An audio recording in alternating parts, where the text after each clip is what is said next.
Ya,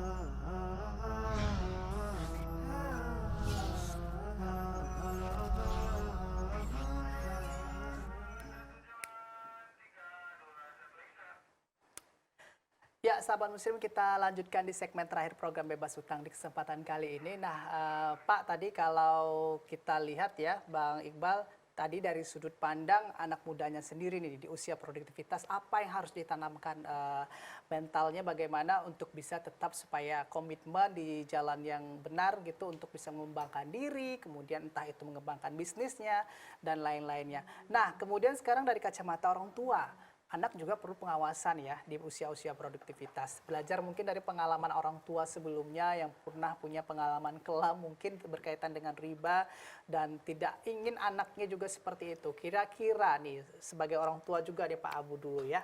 Apa Pak yang harus dilakukan orang tua untuk mengontrol ataupun mengawasi anaknya? Ya, ini kan mereka sekarang ini tugasnya adalah belajar, masih sekolah begitu ya. Contohnya seperti anak saya yang pertama, dia tuh kuliah di Telkom University. Saya berpesan dari mereka sejak apa namanya bisa diajak diskusi lah ya ketika usia-usia SMP, bahwasannya memang pelajaran itu penting di sekolah. Namun yang paling penting lagi adalah kegiatan ekstrakurikuler. Contohnya berorganisasi, baik itu OSIS kah namanya, himpunan mahasiswa kah, dan segala macam lah yang punya kegiatan atau event-event yang membuat mereka lebih matang. Mereka berinteraksi dengan sesama manusia, berinteraksi dengan temannya, gurunya, dosennya, dengan orang lain, begitu kan. Jadi di situ yang ditanamkan, bukan hanya sekedar teori, tapi prakteknya saya sarankan untuk aktif di kampusnya ataupun di sekolahnya. Kemudian yang kedua, tetap jangan lupakan kajian. Jadi pagi dia kuliah, sore dia ngaji gitu loh. Kajian lah yang sesuai dengan apa, terserah mau kaji di mana, yang penting memang rujukannya Al-Quran dan Sunnah begitu. Jadi anak-anak saya itu yang di luar pesantren ya, mereka ya kuliah ya kajian, ya termasuk di rumah juga saya buat kajian begitu. Sampai sekarang saya ngaji dari saya SMP sampai sekarang. Jadi kajian itu nggak pernah dilupakan gitu loh, jangan ditinggalkan. Karena apa? Disitulah kita menanamkan tauhid, akidah kita, begitu. Nah, sempatkan riba ini sebenarnya gimana ya? Kenapa lah orang semua pada berhutang begitu ya? Satu, pendidikan kita yang kapitalis, ya kan? Kemudian yang kedua, di dalam kajian-kajian umum, apa tuh majelis taklim umum, tabligh akbar itu jarang sekali dulu diajarkan ini, disampaikan ayat. Secontohnya ayat Al-Baqarah 275 sampai 279 itu jarang sekali. Ya kan? Nah, belakangan-belakangan ini aja riba itu karena sudah memang mengganggu sih sebenarnya. Jadi kenapa kita mendakwahkan riba itu? Karena akibat efek daripada seluruh negeri ini melakukan riba, efeknya ke kita juga begitu. Maka bagaimana kita memerangi riba, itulah dia. Jadi kalau anak-anak tetap akidah dan tauhid saya tanamkan di rumah, walaupun memang ada tantangan. Kadang dia malas untuk ini begitu segala macam, ya berlahan, yang penting keridoan kita ke mereka itu tidak terputus begitu. Jadi tetap diiniin. Nah, dan diberi contoh pengalaman-pengalaman pahit saya misalnya yang ini kita sampaikan ke mereka, jangan sampai berhutang. Jangan sampai ini, kalau belum sanggup, tabung aja dulu uangnya, dari uang jajan kah, atau kalau sekarang ini anak saya itulah kita buka warung kopi lah, kita bilang Ghost Coffee, saya sirkah sama dia.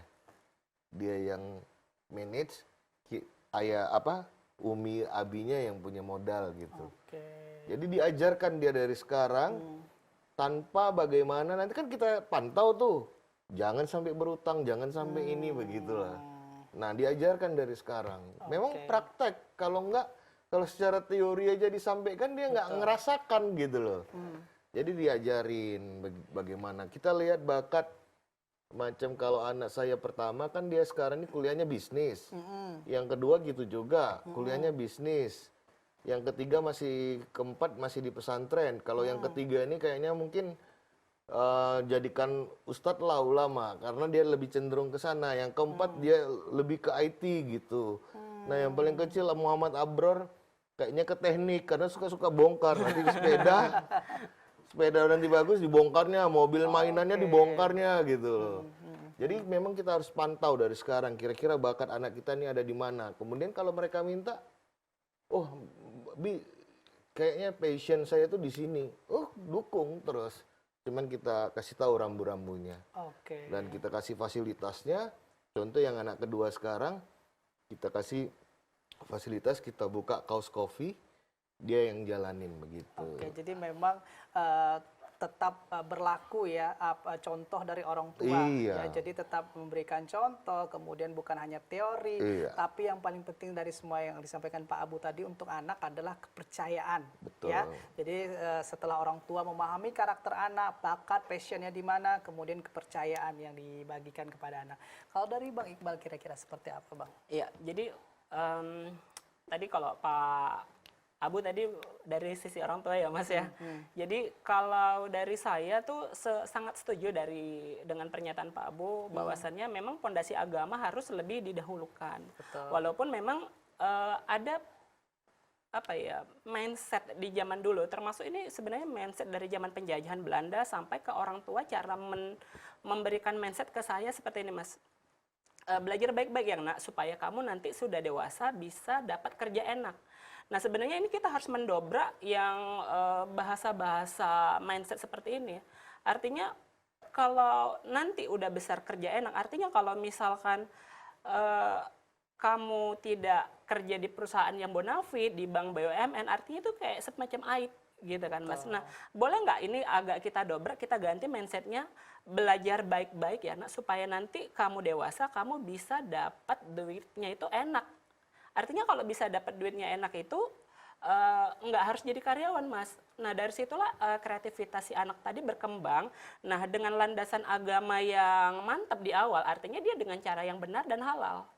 Nah jadi seperti itu. Nah mindset yang seperti itulah yang harus kita dobrak, yang dari zaman penjajah itu yang mematikan kreativitas harus kita hilangkan, supaya generasi muda kita ke depannya nanti supaya lebih berkreativitas tinggi. Jadi bukan berarti juga harus menentang di sini ya, menentang apa yang diinginkan orang tua, tapi mungkin lebih mengajak berpikir, mengubah cara pikir, karena zaman terus berubah, berbeda kondisinya dari dulu dan sekarang. Baik, kita sudah berada di penghujung, mungkin ada kesimpulan yang ingin disampaikan terkait dengan tema kita di kesempatan kali ini, yaitu soal usia produktivitas yang sia-sia karena masalah hutang. Dari Pak Abu dulu. Ya, kalau memang usia sahabat muslim semua tidak mau sia-sia, artinya apa yang kita lakukan 5 tahun, 10 tahun belakangan ini menjadi tidak ada artinya lah. Maka jauhi hutang, apalagi yang ada ribanya. Itu aja. Ya, kalau dari Bang Iqbal? Nah kalau dari saya, kalaupun bagi sahabat Salam TV yang sudah terlanjur terjebak hutang, riba, sebisa mungkin itu dulu orientasi pertamanya yang harus diselesaikan.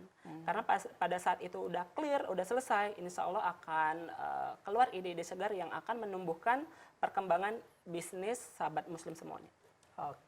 Baik, jadi tegas, singkat begitu Pak Abu dan Bang Iqbal ya, bahwa sahabat muslim dimanapun berada, jangan sampai usia produktivitas kita sia-sia, kemudian usaha yang sudah kita bangun juga menjadi sia-sia hanya terkendala terkait dengan masalah riba dan hutang.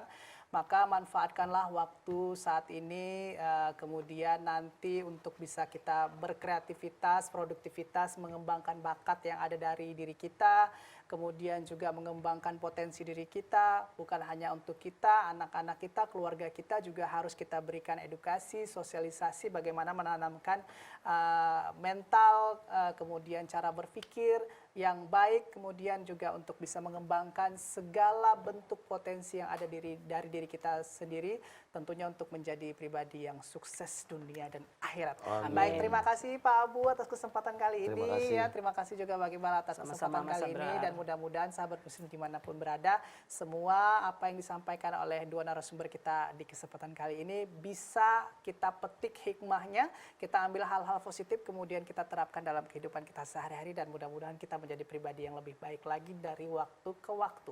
Terima kasih sudah menyaksikan program Bebas Hutang. Kami pamit undur diri dari hadapan Anda. Billahi taufik wal hidayah. Assalamualaikum warahmatullahi wabarakatuh. Waalaikumsalam.